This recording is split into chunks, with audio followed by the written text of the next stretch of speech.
आज रात्रीच्या जेवणात मस्त अशी पालक पराठा बनवला होता, एकदम टेस्टी आणि हेल्दी। त्याआधी सकाळची कामे कोणाला सोडलीत का? किती पण उशीर होऊ दे, पण ते आपल्यालाच करावी लागतात। भाताचा कुकर लावायचा होता, त्यासाठी तांदूळ स्वच्छ निवडून घेतले आणि स्वच्छ धुवून भाताचा कुकर लावून घेतला आणि इकडे कणिक पण मळायला घेतलं। कणिक मळून ठेवलं आणि भाजीची तयारी करून घेतली। गवारीची भाजी बनवणार होते आज, सगळी तयारी करून घेतली आणि मस्त अशी भाजी बनवून घेतली आणि एकीकडे शिवांसाठी शेवयाची उपीट करायला घेतलं। मस्त शेवयाची उपीट बनवून शिवांशला दिलं, त्याचं एकदा पोट भरलं तर मी माझ्या कामांना लागायला मोकळी। नंतर संध्याकाळच्या वेळी त्याला थोडं भूक लागलेली असते, म्हणून त्याला नाचणीचे लाडू दिले होते खायला। तो खात बसला की मला कामे करू देतो।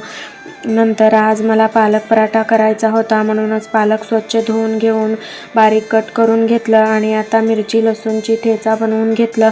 आता एका पातेल्यात 4 चमचे बेसन पीठ घेतलं आणि 2 वाटी गव्हाचं पीठ घेतलं होतं। आता बारीक कट करून ठेवलेला पालक घातला आणि मिरची लसूणचा ठेचा यात घातलं आणि चवीनुसार मीठ, हातावर क्रश करून ओवा, थोडेसे जिरे आणि पांढरे तीळ घातलं की चव अजून छान येते। थोडंसं हळद घातलं आणि आता हे सगळं छान मिक्स करून घेतलं आणि थोडं थोडं पाणी घालून छान घट्टसर पीठ मळून घेतलं आणि 10 मिनिट रेस्टला ठेवलं।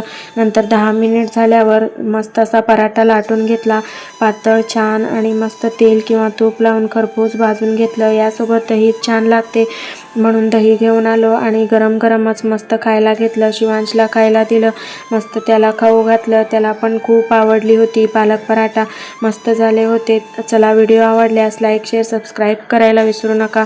Bye bye.